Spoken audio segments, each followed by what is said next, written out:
Well, thank you for that very memorable introduction.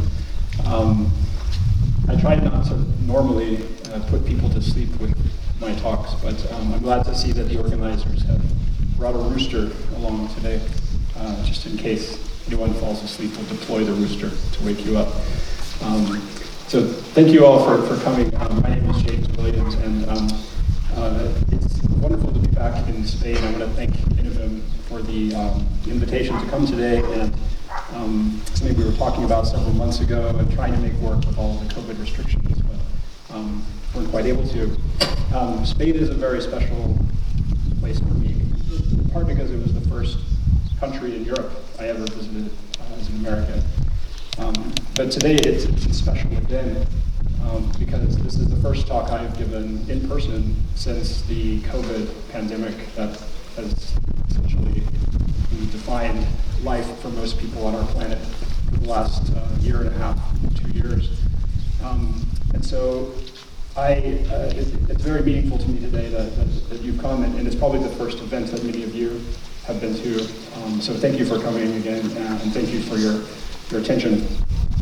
What I wanted to do today is talk about some things that I've been thinking about in the last several years, some things that are the basis of the book, which this year came out in Spanish, and also some things that I am thinking about now and are forming the basis of some work that I'm currently working on. So the way I framed this talk is high standards for high tech. I think we're at a place with technology right now that is very, there's a lot of opportunities, but it's also very precarious in many ways. You know, with the COVID situation, we've spent, the last couple of years spending more time with our technologies than maybe we ever thought possible. And we've kind of come through in the last several years, a few big crises when it comes to technology, whether that's political crises or crises having to do with children and technology, or even the way we're using it and feeling it in our lives. And I think this sense of crisis, I was thinking about how to begin here. I almost feel like our century, the 21st century, has kind of opened with this general sense of crisis being kind of the wallpaper of our lives. And I think, if I think about it, really, there seem to be kind of two big existential environmental crises that we're experiencing as citizens of the early 21st century. One is, of course, the crisis of our outer environment, climate change, the destabilization of nature, and all the implications that has for us, for our children, our grandchildren, and so on, and the human project, essentially. But I think there's another crisis that, in my mind, I sit next to this, and it's not an outer crisis, but it's an inner crisis. It's a crisis not of rising temperatures, stabilized climatology, but a crisis of meaning, a crisis of purpose, a sense that somewhere along the way we lost a story or something like that. It's a crisis of, I think, in a lot of ways, attention. And there are many ways to frame this crisis. But one way that I think we've been really realizing in the recent years is the degree to which our technological landscape, these tools that we trust to guide us every day, the way in which they're not helping kind of combat this crisis, but actually advancing it and amplifying it. And so when we think about the role of technology in this inner crisis, I think what I have kept coming back to is this concept of attention. And I think it's useful as a framing for this crisis on various levels. In part because it can be expanded to include so many types of issues, so many types of experiences. But also because I think it gives us some practical guidance when we kind of follow it through. So I want to start by talking about my story, how I got to thinking about attention and technology and all of this stuff. This is my grandfather, and when I was little, when I was in kindergarten, the thing he's holding is the first thing I ever designed. And it was an extremely simple design, probably as simple of a design as you could have. It's two plastic pipes stuck together. But my grandfather had rheumatoid arthritis. He couldn't lift his arms above his chest, and so he couldn't floss his teeth when he needed to. So I designed this little thing. I called it the Handy Flosser, which is a terrible name. I didn't have a marketing team at the time. I got to design this, put a flosser on the end so he could floss his teeth. And so this was one of my early experiences with design, with technology. Basically anchored itself in my life as a kind of thing that really helps us do the things we want to do, that actually enhances the human experience. As I got older, this is a picture of me, in a high chair using the first 16-bit home computer, playing some educational game. Throughout my childhood, my experience, technology was pretty much uniformly a positive influence, and in many ways it continues to be. But there was a moment when I was in high school. I was in calculus class, and I had to get a graphing calculator. And that year, one had come out, which it wasn't just a calculator; it was essentially a full computer. You could use code and put other programs on there, such as games, which high schoolers will inevitably do. And so I put Tetris on my calculator, and it was fine at first, but having this sort of immediate, unending source of fun there, competing with what I was supposed to be doing, was not a good situation. So these certain boundaries in my world that had helped me focus on things I needed to focus on were now essentially broken down. And it got to a certain point where I was not doing well, didn't want to tell anyone because I was embarrassed about it. And ultimately, I failed this calculus test. And so this was one of those first experiences that made me realize, more technology maybe isn't always better. More access to information, access to things in the world isn't necessarily better. And then sometimes when technology breaks down these different boundaries between us, the world has put in place for us, it may not always be a good thing. So one way to describe this in kind of a science and technology studies way is that my calculator had gone from being a specific tool to being my environment. And not just the same as happened with our mobile phones. Computers went from being laptops, kind of like this, meant for a particular end, to being this now informational environment that we live in every day, and we have instant access to anybody and anything. And so it kind of has really reshaped, I think, our relationship with information technologies. It's required us to bring our own boundaries where we didn't have to before. It's kind of like being at a buffet, where instead of having a plate on a table with a certain amount of food on it, at a buffet, you have endless choices, essentially. And so it puts a whole new type of responsibility, a whole new type of need on you to self-regulate, to think, oh, do I actually want this cupcake or that? And it's all out there, and it just requires you to internally do the thing that your environment was doing before by only giving you a certain amount of food. And so, in a way, that this kind of crisis of information abundance is a kind of crisis of self-regulation. It's a situation where basically all the most interesting things in the world, all of the people in the world are right there at a few clicks away, and we have to be the ones to put up the walls. We have to be the ones to kind of stay vigilant about all these different influences in our lives. So we fast forward a few years after the calculator incident, and I was working at Google and had this kind of feeling again, similar to when I was sitting in calculus class in high school. And it was this feeling that technology has advanced so far, but it's like we've missed something along the way. We've missed some essential thing that technology is supposed to be doing for human life, and it hasn't been integrated into the design of these systems. So when I was working at Google, it was kind of the mobile phones were starting to come into being smartphones, and I felt distracted in a way that I never had before. And it wasn't just like I got distracted distracted from doing a task, and then I went back to doing the task. It was something about almost like the fabric of my mental world was starting to be pulled apart. And I didn't really know how to think about this or how to understand it.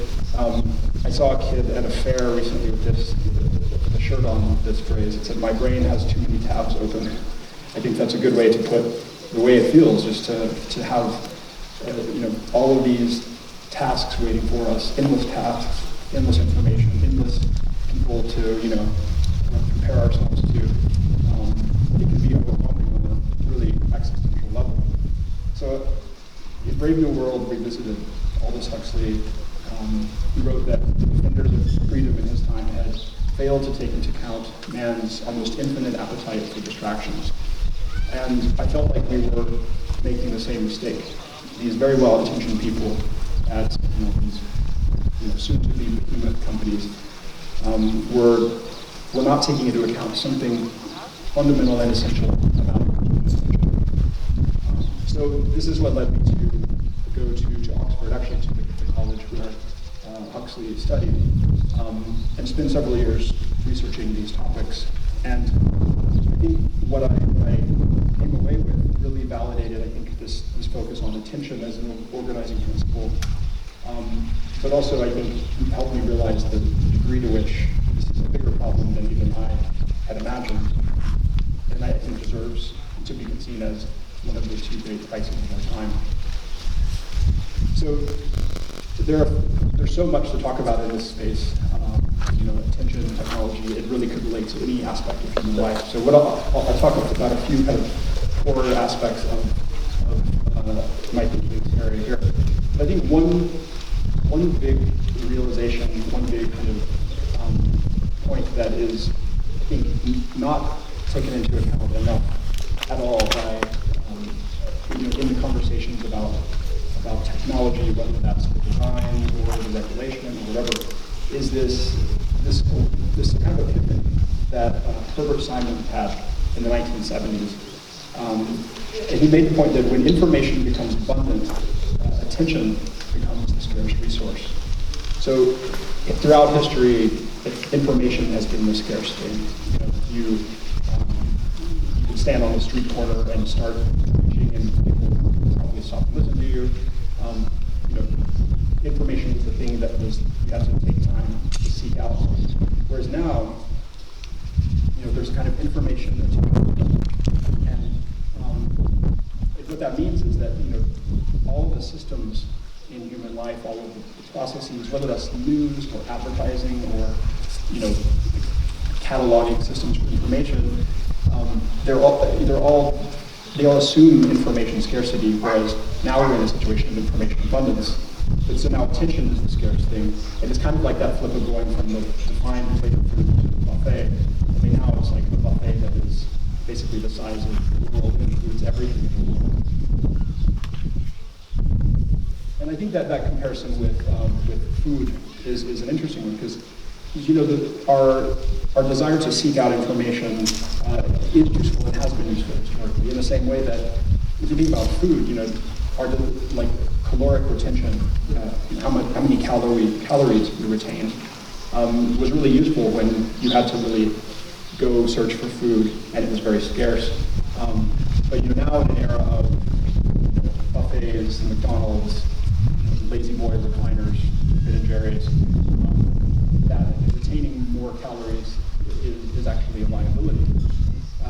And similarly, the similar situation is the case with our information foraging habits, which actually neurologically are related to so there are a lot of different things we can talk about in terms of what does this mean for the human experience, this information attention flip. But basically the idea is what we give attention to is what we are in some very real sense. And there's a very long tradition in across human cultures of this idea. The book of Proverbs in the Bible says that as a man thinks in his heart, so is he. The Buddha says, all that we are is a result of all that we've thought. Throughout the philosophical tradition, this point is one that what we give attention to is in a real sense what we are. That's the stuff of life. But then when we give attention to our media systems for so much of that life, those media systems, what they give us is also, in a very real sense, what we are. And Marshall McLuhan, the media theorist, made this point. He said all the new media are art forms that have the power of imposing their own assumptions. They're not ways of relating us to the real world. They are in the real world. And they reshape what remains of the real world at will. One example that I think really illustrates this in an interesting way is there was a study several years ago, I think out of Scotland, that found that people who are older and they were young when television was black and white, they actually dream in black and white. And people who are younger and grew up with color TV dream in color. So the way in which on an unconscious level, our minds project reality onto our consciousness is shaped by the affordances, the abilities of the media systems you use. I mean, it would be interesting to know what people who use TikTok or Instagram or whatever dream about. So I think that was a fascinating point. And even just to think about kind of the rate of change of all of these media systems. Even just like, I mean, it's weird that we call this a phone in the first place, because I know I don't use mine as a phone very much at all. But just the amount of time it took to go from this kind of phone to this kind of phone, what, 20 years, maybe 25. That's a pretty dramatic kind of shift, especially if you think about how long it took for a medium to be adopted and come into widespread use previously. So to reach 150 million users of the telephone, it took 89 years. 89 years, that's like, how many generations? It's some number of generations. TV, 38 years, the mobile phone then 14 years, the internet 8 years, and then Facebook, Instagram, TikTok, less than a year. And now, of course, apps, services can come into being and gain widespread use, gain network effects faster than before you're even aware of it. Sometimes I think of this almost as like a treadmill of incompetence, where by the time we figure out what's even going on with one medium, the next one is already up and running, which leaves us in this constant state of learning. So I think the acceleration of these, the media evolution plays a role in the challenge here. So of course, the centrality of attention now in the digital age, and the ways in which our media systems are kind of all encompassing, evolving so quickly. That's the platform now for this project, which has been called the attention economy. And broadly speaking, we can think of the attention economy as the set of forces, platforms, capabilities, incentives that are aimed at getting your attention and getting as much of it as possible in order to steer you toward some end. Usually just to continue to get you to continue to use whatever services. And I mean, it's a little bit sad how quickly we went from this kind of early web ad of performing advertising. And when I was started at Google, to be honest, this was one of the things that was inspiring to me, the idea that we're going to bring advertising back towards human interests by making it serve people's intentions, like their search queries, as opposed to just grabbing their attention. But this was the first banner ad on the web, and it was on Wired.com. Interestingly, it was in '96, I believe. Have you ever clicked your mouse right here? You will. And then, of course, today we get stuff like this, where essentially it's impossible to tell the difference between content and advertising. And if you want to see that it's sponsored, actually, it's funny. The word sponsored is right up here, but it's a certain shade of gray that doesn't even show up on the monitor. It's just a blur. So it basically, everything is advertising. The boundary between advertising and non-advertising has been blurred. And so everything is a potential, everything is potential, input to persuasive technology. So there are many mechanisms that the forces in the institutional economy use to steer us in one direction or another. Kind of building on the last several decades of psychology, neuroscience research, there's a whole set of human vulnerabilities that have been cataloged and are kind of systematically exploited by an industry of consultants, designers, like this. This is a few years ago.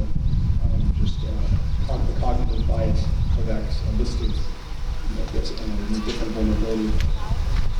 So one way to understand what's happening in the institutional economy is that that project of understanding human psychology, what makes us tick, what buttons in our brains can be pushed. That whole project sort of came into collision with the project of advertising, which had been not completely, but by and large, intent-oriented historically, and then kind of the affordances of new media, being able to communicate, to persuade, to nudge in new ways over the second half of the 20th century. And then, of course, the enormous infrastructure of data collection, analytics, experimentation, algorithmic logic that has emerged on the internet. Yeah, so as I said, so again, one of the key moves that this whole industry has made is from being intent focused to being attention focused. So it's kind of sad. Imagine a situation where technology would have focused advertising on our intent. So if it knows what our goals are, what we want to do with ourselves, and then the advertising was a kind of sponsored support for our goals. But instead we get something kind of akin to this, the wiggly, I don't know if it's a word for the wiggly man that they put out in front of our dealerships to get the attention of passersby, this kind of thing. So it's a spectacle rather than a support, essentially. So there are a lot of terms that have been proposed for this state of affairs that we're now in. And one of the most commonly discussed terms now is the Harvard academic, the term surveillance capitalism. It's a good one. I actually prefer mental capitalism, which is Frank, the News academic back in 2005. Mostly because I think the term surveillance capitalism, it emphasizes the data collection, this idea that somebody is monitoring us. And I think those are important considerations, but to me the core of it all is about the way in which something in our own lives, something in our own minds is being taken, our autonomy, our mental capacities. So I prefer that one to each their own. So this whole system of industrialized, intelligent, adversarial persuasion is, it's basically the kind of the set of forces we engage with when we open up our devices. We go to a platform, to a website, and I wish we could talk this way about our technologies. So one thing that kind of irks me is when a term will come up and it isn't really reflected on by society because it doesn't really describe what we're talking about. So social media, for instance, I really don't like the term social media. It implies that it's a medium that's designed to enhance our social. The better term, I think, would be like a persuasion machine or something like that. But that's literally what it is. The whole point of it, the point of the design, is to persuade us, to steal our attention and to persuade us. It's not to make us more social. It could be to make us more social. I hope it comes out. The trajectory is not that great. So what are we being persuaded towards when these engage in these systems? So the kind of things that people want, people generally want similar types of things, like spending time with family, or learning a new skill like playing the piano, or taking that vacation and putting off for far too long. But if you actually look at the goals that many of these systems we use have for us, what's actually on the dashboard, not what's in their marketing message. It's things like how much time are you spending with it, how many times are you clicking, tapping on something, or how much of your attention are you giving to the service.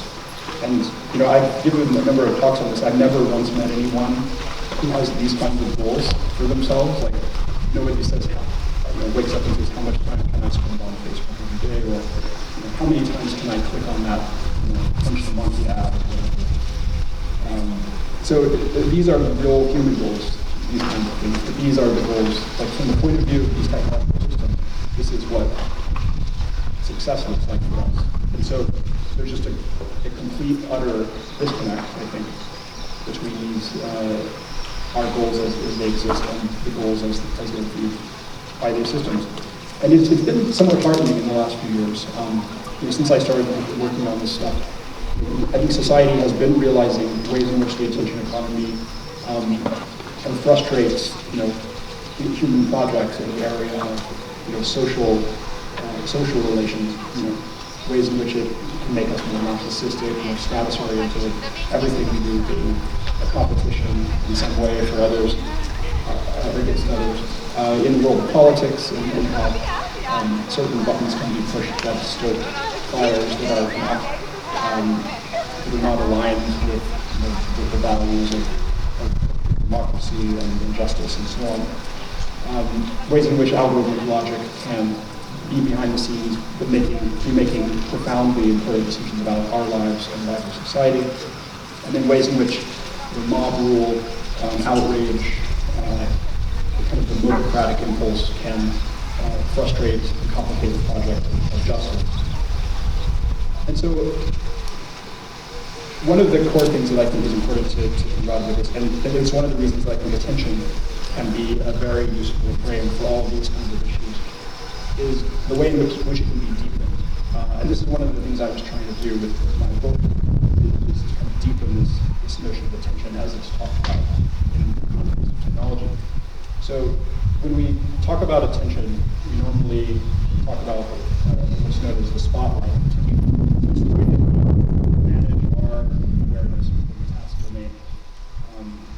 So like the attention that I'm giving you right now, the attention that is giving me with your dialogue, the ways in which we sort of are co-present or present in the pursuit of tasks. So this is frustrated phenomena like distraction, interruptions, fragmentation of our attention, disruptions to our working memory. And there's some evidence that just having the phone on the table next to you, even if it's not on and you're not doing anything with it, just having it on the table can decrease the working memory in the pursuit of the task. And in flow states, deep work, those modes when we're really in the zone, things like that. So it's kind of what we normally think of when we use this from distraction. So these things all relate to doing what you want to do. I think there's another level of attention that's about being who you want to be. So it's about the way we do things, not just in the moment, but over time. It's about our longer-term goals, about living by the values that we want to live by, living life by navigating by the stars that we want to. And so when technology is kind of frustrating these, it can relate to a number of different things I'll mention here. One is about habits and rewards, so the ways in which variable rewards can make using social media like playing a slot machine kind of makes it more compulsive and maybe even addictive. Ways in which elements of our physiological well-being, such as sleep, can be disrupted by the compulsive nature, the addictive nature of things.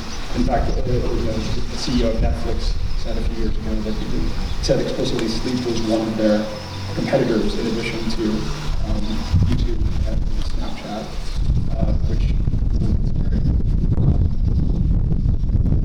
and then I think, when we think about like the way we want to interact with other people, and the kinds of people we want to be, the character we want to have, I think a lot of times it can get displaced by this implicit idea, like with social media platforms, that everything becomes a kind of status competition. Everything is just something you can use to get a little bit more of that fame, that influence, which is now seen as good in its own right for some reason. And even nature, things like nature, there was the one picture, you've probably seen it, of people at the top of a mountain standing in a line waiting to take that one Instagram picture to show off to their friends. I had a conversation with someone who runs a study abroad program in Florence, Italy, for decades. I asked her, what was the biggest change that you've seen in your 20 years doing this? And she said, Instagram.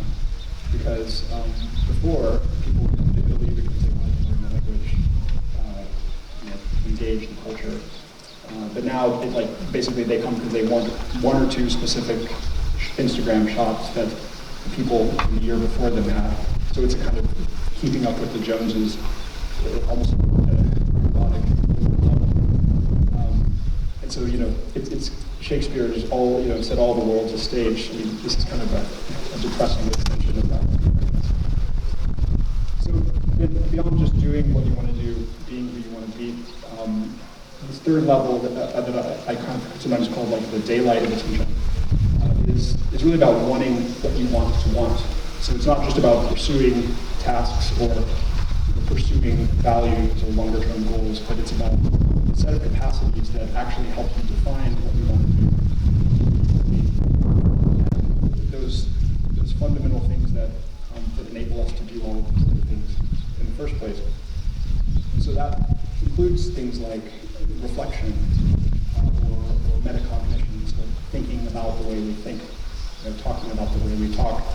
I think there's a very sad lack of this kind of thing right now in society. Imagination, inner life, making moral judgments depends on imagination.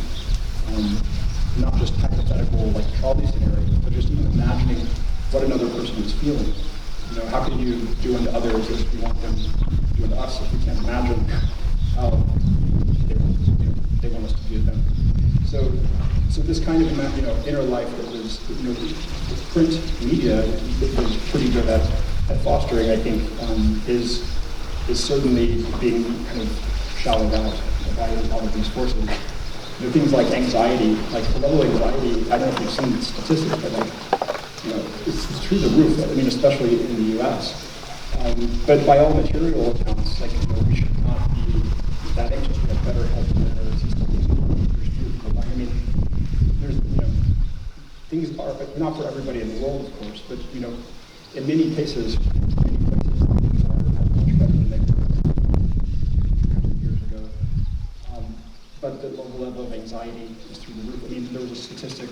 I think it was something like some enormous amount, like I don't remember, 25-30%, maybe more, of young people in the U.S. had seriously thought about committing suicide in the previous month or something. And this was just from last year. I mean, that's just an enormous number, right? And of course, it's not all due to technology. This is what I'm saying. Technology intersects with economic considerations, with many other things, a person's family, environment. But there's a kind of habituation that it seems like the technological systems we have now are leading us down the road of. And one of the things, when I started thinking about political implications of all this, one of the first things I started thinking about was this issue of moral outrage. And initially it was things like Cecil the Lion. I don't know if you remember this, but a dentist went to Africa and killed a lion, and the internet came down on him. I mean, yeah, it wasn't good for him to do, but it didn't deserve his life and reputation being destroyed. And it seems like now there's this notion of cancel culture, and I don't know what I think about the term, but I think it goes without saying, and I think it's basically undeniable that there's a certain kind of mob rule impulse that these systems, by design, are inculcating into society. And it just seems like every day there's some new outrage cascade, and this is becoming basically the cognitive style of our new politics. And the thing about moral outrage is it's not saying that anger itself that's bad. I think an important thing to remember with moral outrage is essentially it's the combination of anger and disgust.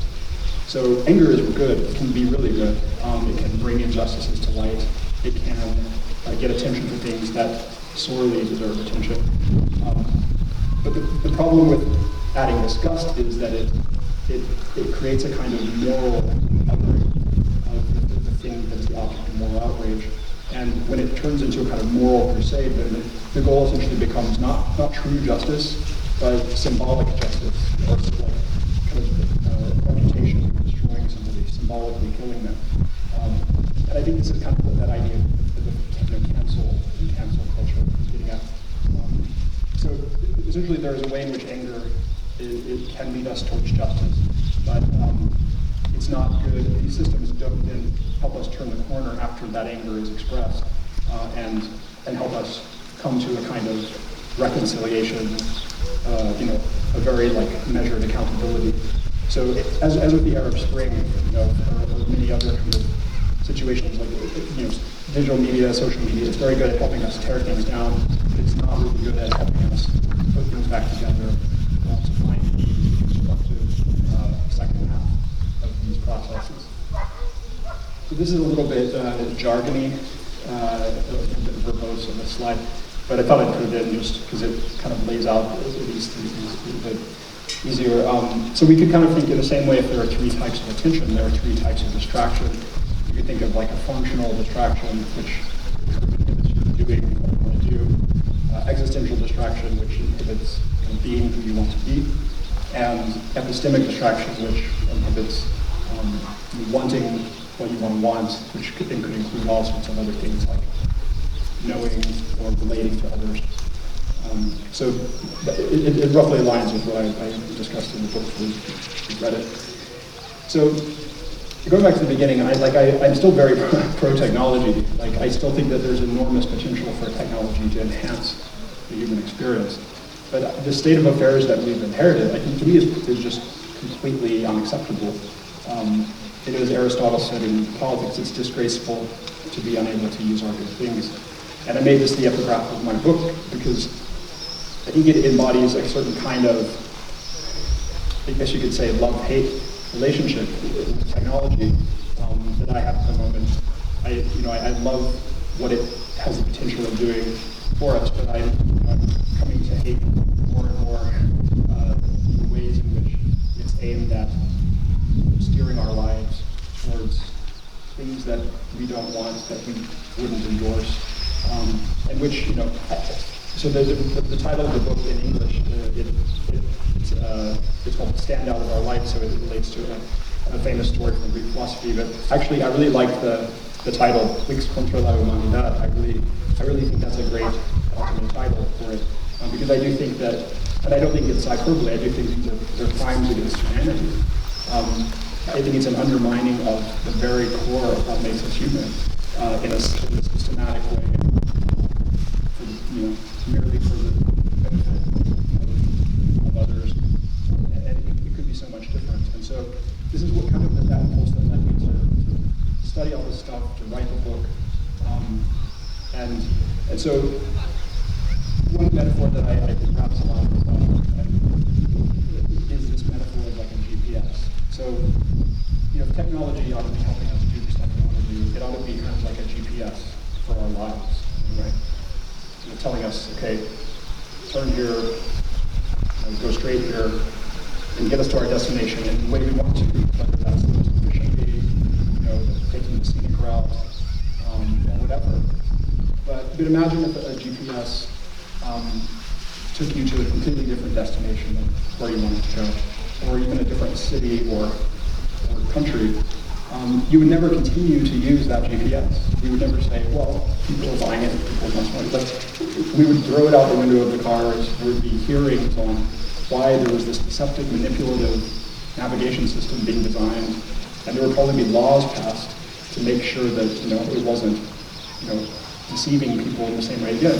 So if we wouldn't put up with something that distracted us through physical space, why are we putting up with stuff that is distracting us through informational space, the space of our goals, the space of our intentions, the space of life, really?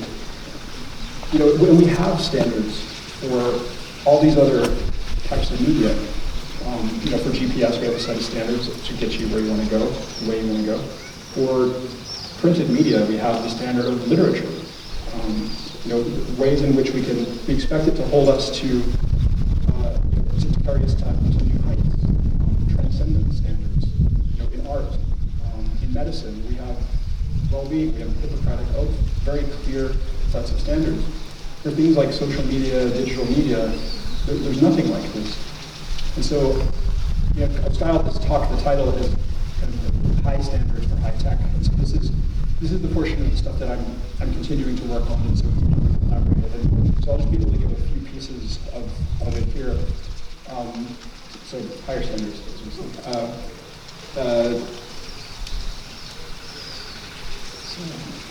So basically, like the way that I think, again, one reason I think the concept of attention is useful is because I think freedom of attention as a kind of framing is very useful for the kind of standards we want to get to. And you know, if we go back to some of the great thinkers on the topic of freedom, like John Stuart Mill, he said, you know, the appropriate region of liberty comprises first the inward domain of consciousness, liberty of thought and feeling.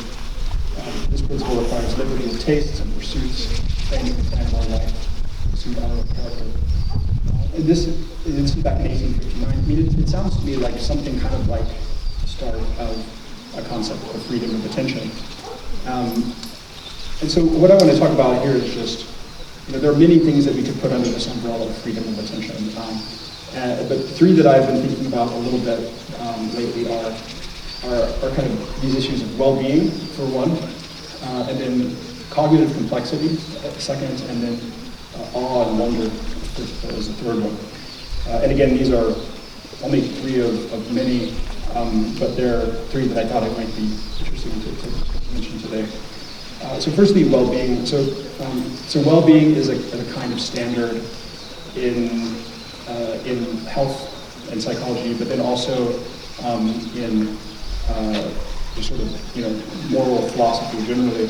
And, you know, its definition is highly contested even within each of those areas. You know, I think we'll never come to some consensus on what counts as well-being. But I think what we can start to do is have conversations about what are our standards for technologies when it comes to having that conversation with us. So right now, as I said before, there are kind of metrics on dashboards that quantify what success means for your use of that product, like spending as much time as you can with it or whatever.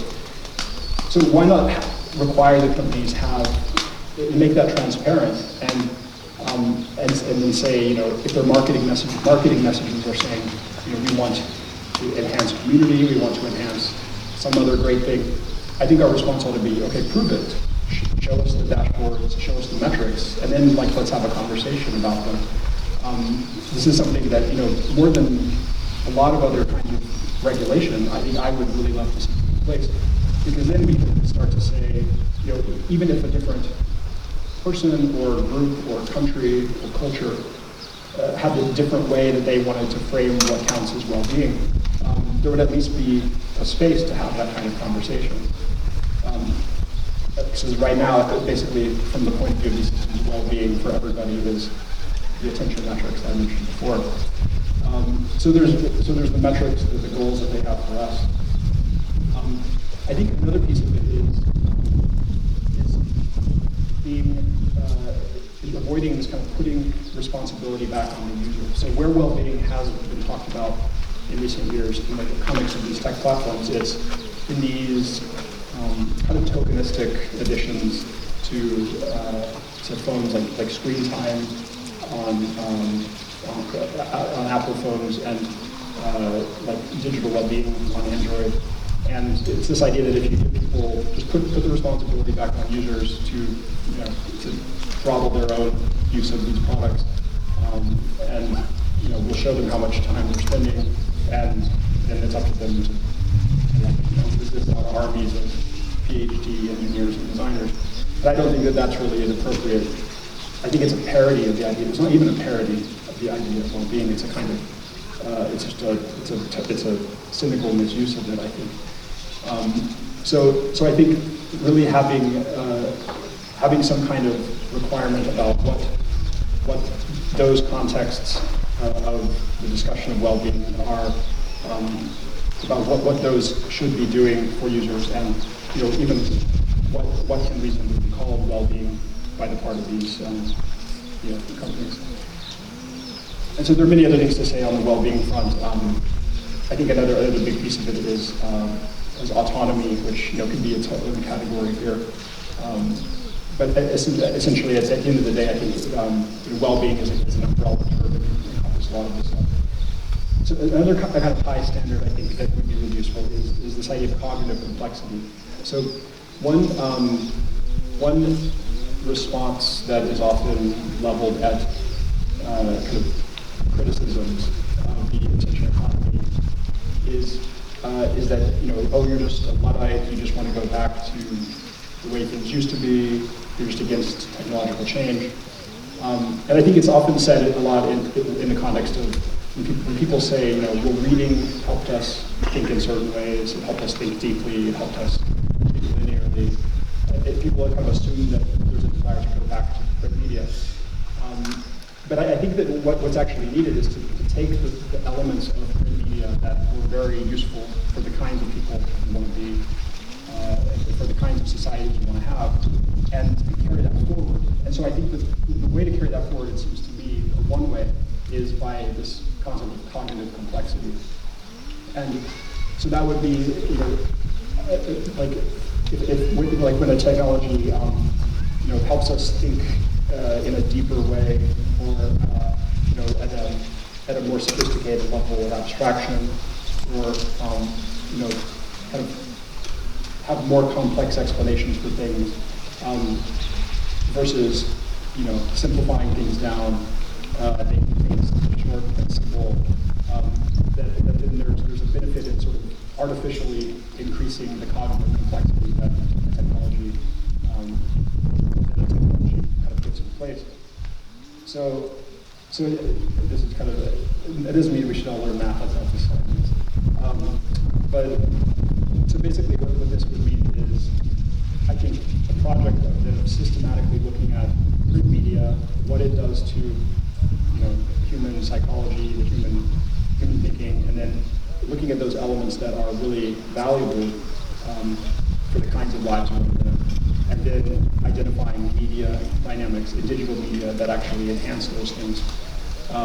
And so that's a very abstract way of describing it, I know, but it seems to me that this kind of project is sorely needed, because so much of our society was built on the basis of print media and its dynamics, whether that's legal systems, political systems, etc. And it seems to me like fairly urgent to figure out how to enhance that kind of cognitive complexity. Because I don't see much in the world right now that is acting as a counter force against these dynamics of instantaneity, simplification, shallow, turning things into kind of shallow parodies of themselves. I can't think of much that is really forcefully going the other way. So it seems to me that some kind of project to have a better vocabulary, I guess, about that cognitive complexity would be extremely important. And then the third one I'll mention is awe and wonder. So, there's a few things that the attention economy that are actually very valuable. The attention economy is really good at putting in front of us, and awe and wonder is actually one of them. And to me, I think right now it's probably one of the most valuable experiences we can have as humans, because it's weird that there's so much information in the world, so much information coming at us, but there are really very few good stories about the world right now. There's kind of this, dystopian narrative, there's the utopian narrative, but there's not really a very rich landscape of stories to choose from. And part of that is the kind of eclipse of religion and the meta-narratives in our world. But part of it, I think, is just the lack of sort of getting outside of our current frame. And that's exactly what experience gives us. So Kellner and Haidt, they describe all as the emotion that arises when you encounter something so strikingly vast that it provokes a need to update one's mental schemes. So it's that sense of the sublime that I think in a way, like when we are doom scrolling through Twitter or looking on social media for something, like there's a kind of hole we're trying to fill all the time. And I actually think that this experience of awe and wonder is one thing that fills that hole. And it'll be different for different people. For me, in my own life, it's actually space exploration. It's been a kind of fascination of mine my whole life, but for everybody, that'll be something different. And I think something about just updating these mental schemes, getting outside of this very confined space that we're in our heads now, and there's so much in the world to learn. We have access to so many things and so many people. This is one other thing, kind of vicariously experiencing awe and wonder. It's a sort of a subgenre of YouTube video. I mentioned it at the end of my book, but it's the videos where there will be like usually it's a dad, but not always. They're colorblind, and somebody will give them these glasses that let them see colors for the first time. I mean, it has to be kind of like when Huxley took mescaline the first time in Doors of Perception or whatever. Like it's like this is what it means to see, but then seeing them go from kind of this tough guy pose to just like the world is so beautiful, and just now seeing it like everyone else sees it. There's something just that to me that gets me out of my mental schema and gets me out of this pettiness that scrolling through websites, scrolling through social media puts us in. And there's something not just human, but something transcendent about it. And I don't know quite how to put it, but I feel like in my gut, this is what technology ought to be doing for us, because it's a kind of thing that expands our lives, brings us together. To me, it captures something very good, very pure about the human experience. And so this isn't all about going backwards, it's about moving forwards in a more human way. In closing, I'll just mention that in the last few years, since I started working on this term techlash has been thrown around to kind of talk about the way in which people are pushing back against digital technologies and the attention economy. I actually looked up the etymology of backlash, where the word came from, and it's interesting because backlash. So if you have the gears of a machine, the backlash is actually the space between the gears. It's a little extra space, but that's exactly what allows the gears to move at all. So if there wasn't the backlash there, the whole system would be stuck and nothing could move. So the backlash is functionally necessary for the whole machine to move at all. And I think in the same way, a backlash, a kind of useful criticism of technology is necessary for the whole machine to move in any way at all, and to move in the direction of human interests. And finally, I don't think we should despair that we don't have enough time. Because if we think about, how quickly things have changed compared to how long it took for other technologies to evolve. So to go from the stone hand axe with the handle on it took, I think, 1.7 million years. So I think from a historical perspective, I think we still have time to bend all of these technologies in the direction of the high standards, which hopefully we can set for it very soon. So on that note, I will close. So thanks for your attention, and muchísimas gracias.